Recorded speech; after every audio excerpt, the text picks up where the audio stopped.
बिस्मिल्लाहिर्रहमानिर्रहीम इय्याका नअबुदु व इय्याका नस्तईन। Dear students, myself Adil Hussain. हमारा first year physics new book new syllabus 2025 का चैप्टर नंबर 2 चल रहा है, फोर्स एंड मोशन। और हमारा आज का टॉपिक है प्रोडक्ट ऑफ टू वेक्टर्स। तो बेटा आज हमने वेक्टर की प्रोडक्ट के मुतालिक डिटेल से पढ़ना है। अगर हमें यह पता हो कि वेक्टर को ऐड कैसे करते हैं या वेक्टर को सब्सट्रैक्ट कैसे करते हैं, तो फिर हम वेक्टर की प्रोडक्ट की तरफ चलेंगे। तो हमें इस चीज का इल्म है कि अगर आप किसी भी वेक्टर को ऐड करना है या सब्सट्रैक्ट करना है, तो एक रूल होता है जिसे हम कहते हैं head to tail rule. Head to tail rule एक ऐसा रूल है जिसके अकॉर्डिंग हम किसी भी वेक्टर को ऐड कर सकते हैं या सब्सट्रैक्ट कर सकते हैं। मतलब हमारे पास दो वेक्टर दिए हैं, फर्ज करें ये हमारे पास वेक्टर ए है और ये हमारे पास वेक्टर बी है। तो हम हेड टू टेल रूल से कैसे करते हैं? हम फर्स्ट वेक्टर का हेड किससे मिलाते हैं? सेकंड वेक्टर की टेल से। इस तरीके से ये फर्स्ट वेक्टर का हेड हो गया ए का और ये इसकी टेल, तो ये हमें मिलता है रिजल्टेंट जो कि बराबर होता है ए प्लस बी के। ठीक है जी। तो मतलब हम वेक्टर को ऐड कर सकते हैं, इसी तरीके से हम उसको सब्सट्रैक्ट करेंगे हेड टू टेल रूल से। उसके अकॉर्डिंग फर्स्ट वेक्टर का हेड किससे मिलेगा? सेकंड की टेल से। अब हम ये जानते हैं कि वेक्टर को प्रोडक्ट कैसे करना है, वेक्टर को मल्टीप्लाई कैसे करना है। जब दो वेक्टर को हम मल्टीप्लाई करते हैं तो तब हमारे पास दो तरह के प्रोडक्ट सामने आते हैं। एक को कहते हैं स्केलर और डॉट प्रोडक्ट, दूसरे को कहते हैं वेक्टर और क्रॉस प्रोडक्ट। तो आज हमने स्केलर और जो डॉट प्रोडक्ट है बेटा, इसके मुतालिक डिटेल से पढ़ना है। और इस लेक्चर में हम एंड पे इसकी कैरेक्टरिस्टिक्स को भी पढ़ेंगे, लेकिन पहले हम स्केलर और डॉट प्रोडक्ट को डिटेल से पढ़ेंगे। इसके बाद जो हम हो सकता है हमारा नेक्स्ट लेक्चर हो कैरेक्टरिस्टिक्स का। ठीक है, तो आप स्केलर और डॉट प्रोडक्ट को डिटेल से समझ लें। तो हम डेफिनेशन हमेशा की तरह हम डेफिनेशन को बाद में समझते हैं, पहले हम एग्जाम्पल को समझते हैं। फर्ज करें बेटा, ये तवज्जो करें थोड़ी सी, ये हमारे पास एक ऑब्जेक्ट पड़ा हुआ है जिसका मैस है एम। ठीक है जी। हम चाहते हैं कि हम इसको मूव कराएं, तो हम इसके ऊपर क्या लगाएंगे? जाहिर बात है हम इसके ऊपर क्या लगाएंगे? हम इसके ऊपर बेटा फोर्स लगाएंगे। जब हम फोर्स लगाएंगे तो ऑब्जेक्ट क्या तय करेगा? डिस्प्लेसमेंट। ठीक है, इन द डायरेक्शन ऑफ फोर्स। तो फोर्स भी वेक्टर क्वांटिटी, डिस्प्लेसमेंट भी वेक्टर क्वांटिटी। अब हम कहते हैं हम दोनों को मल्टीप्लाई करके देखें क्या मिलता है। तो देखें, हमने फोर्स और डिस्प्लेसमेंट को दोनों को मल्टीप्लाई किया। जब हमने फोर्स और डिस्प्लेसमेंट को दोनों को मल्टीप्लाई किया ना, दो वेक्टर क्वांटिटीज को, तो हमें जो है वर्क मिला। मतलब वर्क जो है ये एक ऐसी क्वांटिटी सामने आई जिसकी सिर्फ मैग्नीट्यूड हमें मिली। ठीक है ना? तो जिस क्वांटिटी की सिर्फ मैग्नीट्यूड होती है, ऐसी क्वांटिटी को हम क्या कहते हैं फिजिक्स में? ऐसी क्वांटिटी जिसको कंप्लीटली डिस्क्राइब करने के लिए उसकी मैग्नीट्यूड रिक्वायर हो या मैग्नीट्यूड जो है वो उसकी उसको डिस्क्राइब कर दे, तो उसे हम कहते हैं स्केलर क्वांटिटी। ठीक है, मतलब दो वेक्टर क्वांटिटीज इस तरह से मल्टीप्लाई हो कि उनका जो प्रोडक्ट है वो हमें कौन सी क्वांटिटी दे? Scalar quantity. तो ऐसी प्रोडक्ट को हम क्या कहते हैं? स्केलर और डॉट प्रोडक्ट। तो क्या तारीफ होगी स्केलर और डॉट प्रोडक्ट की? If the product of two vectors, अगर दो वेक्टरों का हासिल ज़रब क्या हो? Gives a scalar quantity, gives a scalar quantity, then this product is called scalar और डॉट प्रोडक्ट। स्केलर प्रोडक्ट का दूसरा नाम डॉट है, मतलब हम इन दो वेक्टर के दरमियान में क्या लगाएंगे? डॉट लगाएंगे। ठीक है, अब इसे हम दूसरी एग्जांपल देख लेते हैं जो आप नेक्स्ट चैप्टर में जाके पढ़ेंगे। या तो देखिए, ये हमारे पास फोर्स है और ये वेलोसिटी है। जब हम इन दोनों को मल्टीप्लाई करेंगे तो हमें ये फोर्स भी वेक्टर क्वांटिटी, वेलोसिटी भी वेक्टर क्वांटिटी। जब हमने दोनों को मल्टीप्लाई किया तो हमें मिली पावर। तो पावर कौन सी क्वांटिटी है? स्केलर। मतलब दो वेक्टर क्वांटिटी का प्रोडक्ट हमें क्या मिल रहा है? Scalar quantity. तो इस तरह की प्रोडक्ट को बेटा हम क्या कहते हैं? स्केलर और डॉट प्रोडक्ट। ठीक है, इसके बाद अगर आपके पास उसको मैथमेटिकल लिखना हो तो कैसे लिख सकते हैं कि फर्ज करें हमारे पास ये वेक्टर ए है और ये वेक्टर बी है और इनके दरमियान में जो एंगल है वो थीटा है। ठीक है ना? तो अब हम इनके दरमियान में डॉट प्रोडक्ट को लिखते हैं। तो क्या करेंगे जी, A dot B is equal to क्या लिख सकते हैं इसको, ए बी कोस थीटा। मतलब जब हम यहां से डॉट खत्म करेंगे तो हमारे पास एंगल क्या आया, कोस। ठीक है, अब हमारे पास तो तीन किस्म के ट्रिग्नोमेट्री फंक्शन है, साइन, कोस और टेन। अब ये कोस ही क्यों आया इसको जानते हैं आगे। तो अब अभी आप देख लें कि यहाँ पे ए बी क्या है, where A and B are magnitude of vector A and B. मतलब ए बी वेक्टर ए की और बी की क्या है, मैग्नीट्यूड है रिस्पेक्टिवली। और थीटा क्या है, is the angle between them.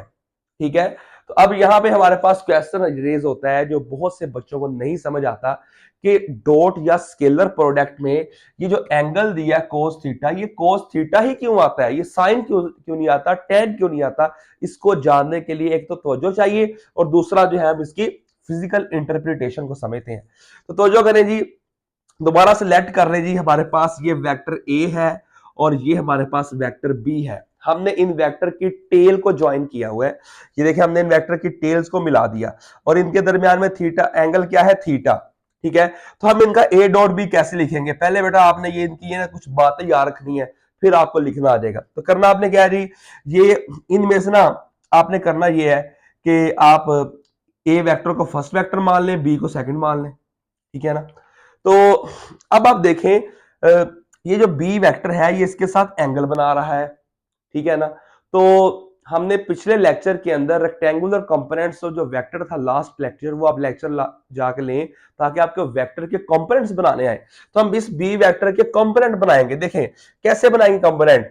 अब बी का जो इफेक्टिव वैल्यू है ना, बी की जो जो इसका जो प्रोजेक्शन है, जिसका साया है, अगर हम इधर से लाइट फॉल कराएं तो इस पे पड़ेगा। तो एक इसका कंपोनेंट जो है वो बनेगा जी बी एक्स, और दूसरा इसका बनेगा, इसके जब इधर लाइट फॉल कराएंगे तो फिर ये इसका जो है प्रोजेक्शन वो इस तरफ वाई एक्सिस पे पड़ेगा, जो कि क्या होगा, बी वाई। तो बी वेक्टर के कंपोनेंट हमने क्या बना लिए, एक बी वेक्टर कंपोनेंट बना बी एक्स, एक क्या बना बी वाई। ठीक है, तो अब आप देखें इसको लिखना आपने कैसे है, A dot B, A dot B first vector वैसे लिख देंगे, उसका मैग्नीट्यूड ए, फिर लिखेंगे ब्रैकेट में projection of B on A. B का प्रोजेक्शन ए पे लेना है, इस बी वेक्टर का जो प्रोजेक्शन किस पे लेना है, ए पे। पहली बात, अगर आपको ये बात नहीं सही लगती तो आप दूसरी बात यहां पे कर दें कि ए डॉट बी का हम क्या लिख सकते हैं, A dot B is equal to A magnitude पहले वेक्टर का। फिर हम ये भी लिख सकते हैं कि magnitude of component of B in the direction of A. B vector का जो कंपोनेंट है ना, उसकी मैग्नीट्यूड किसकी डायरेक्शन में, ए की डायरेक्शन में। ए की डायरेक्शन में बी वेक्टर की कंपोनेंट का जो मैग्नीट्यूड है वो लेना है। तो बी वेक्टर का कंपोनेंट ए की डायरेक्शन में क्या बन रहा है, बी एक्स। क्या बन रहा है, तो हम इसको लिखेंगे ए इंटू बी एक्स। ठीक है, अब ये जो बी एक्स है ना, इसको एक्स पे एंगल कौन सा लेते हैं, बेस पे कोस, कौन सा लेते हैं, कोस। इस वजह से यहां पे हमारे पास जो ए डॉट बी है ये बराबर आ जाएगा ए बी एक्स को क्या लिख सकते हैं, बी कॉस थीटा। यहां आ जाएगा बी कॉस थीटा। तो इस तरीके से हमारे पास ये जो एंगल है ना वो कॉस थीटा आता है। ठीक है, इसके बाद ये सिमिलरली अब आप बी डॉट ए निकालें कि बी डॉट ए कैसे निकालना है। ठीक है ना, तो बी डॉट ए निकालना हमारे लिए मुश्किल ही नहीं है। फर्ज करें ये हमारे पास वेक्टर ए है और ये वेक्टर बी है, बी डॉट ए कर रहे हैं ना, तो बी हमारा फर्स्ट वेक्टर बन जाएगा, तो बी को यहां पे लिख लें। फिर अब इस ए वेक्टर के कंपोनेंट बनाए आप। ठीक है ना, ए वेक्टर कंपोनेंट क्या बनेंगे, ए वेक्टर के कंपोनेंट यहां पे ये वाला जो कंपोनेंट होगा ये इसका परपेंडिकुलर होगा ए वाई, ये वाला इधर कंपोनेंट क्या बनेगा, ए एक्स। ठीक है, तो अब आपने क्या कहना है, B dot A into is equal to B into projection of A on B. जब आप ए डॉट बी कर रहे थे तो तब आप ए लिख के प्रोजेक्शन ले रहे थे बी का ए पे। अब आप देखें बी डॉट ए कर रहे हैं ना, तो बी आपने लिखना है, प्रोजेक्शन लेना है किसका, ए का बी पे। ठीक है ना, ए का प्रोजेक्शन लेना है बी पे। तो या आप B into magnitude of component of A in the direction of B, B की डायरेक्शन में ए का कंपोनेंट ले लें आप। ठीक है ना। तो वो हमारे पास जो कंपोनेंट है वो ए बी की डायरेक्शन में वो क्या बन रहा है, ए एक्स, क्या बन रहा है, ए एक्स बी इंटू ए एक्स। ए एक्स को हम क्या लिखते हैं, एक्स पे एंगल कौन सा लेते हैं, कॉस थीटा। तो बी डॉट ए हमारे पास क्या आ गया जी, बी ए कॉस थीटा। तो इस तरीके से बेटा हमारे पास एंगल कॉस थीटा आता है कि हमने जो पहला वेक्टर होता है उसकी डायरेक्शन में दूसरे वेक्टर का जो कंपोनेंट लेना होता है और वो एक्स एक्सिस में ड्रा होता है। तो एक्स एक्सिस में हमने पढ़ा हुआ है, अगर ट्राइंगल हमारे पास होगी तो उसका जो बेस होगा ना, उसकी जो बेस होगी ये वाली, उसके ऊपर हम मतलब साइन हमारे पास क्या होता है, साइन थीटा होता है जी परपेंडिकुलर ओवर हाइपोटेनियस। कोस क्या होता है, बेस ओवर हाइपोटेनियस। तो इस वजह से बेस की वजह से हम यहाँ पे एंगल क्या लेते हैं, कोस थीटा लेते हैं। ठीक है जी। इसके बाद आखिर पे एग्जांपल है जी, आपको दोबारा वर्क की दी गई है जो आपकी बुक पे मेंशन है कि ये अगर कोई ऑब्जेक्ट यहाँ पड़ा हुआ है, इसके ऊपर अगर इस डायरेक्शन में फोर्स लग रही है तो हम क्या करेंगे, हम इस फोर्स के कंपोनेंट बनाएंगे। ठीक है, मतलब हम अगर एफ डॉट डी ले रहे हैं या आप इसका वर्क का लिख रहे हैं फार्मूला, तो आप क्या लिखेंगे, आप ये दो वेक्टर है एफ और डी, तो आप यहां पे देखें कि जो एफ है, एफ को आप क्या लिखेंगे, ठीक है ना, या आप इसको ऐसे लिख लें, वर्क का फार्मूला होता है एफ डॉट डी। अब आप देखें एफ के कंपोनेंट बनाएंगे, एक इसका कंपोनेंट यहां पे क्या बनेगा, एफ वाई, एक यहां पे क्या बनेगा, एक्स एक्सिस पे एफ एक्स। तो हम इसका कौन सा कंपोनेंट लेंगे, एफ एक्स, क्या लेंगे, F x, F x into D. F x का हम क्या लिखते हैं, F cos theta into D, तो क्या आ जाएगा, एफ डी कॉस थीटा। ठीक है जी।